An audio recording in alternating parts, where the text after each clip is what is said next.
Ito na siguro yung pinakamalungkot na lipad ko. Kasi dati, punong-puno ako ng saya at excitement sa bawat paglipad at paglapag ng eroplano. Pero sa ngayon, kakaiba. Masaya, pero may kulang.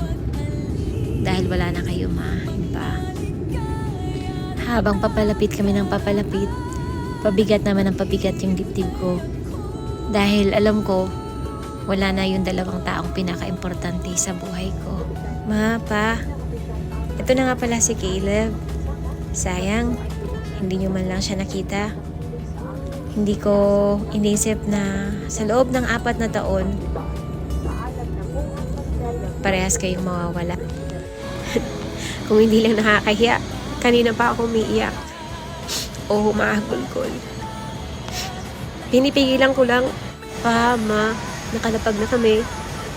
Bakit hindi nyo ako hinintay?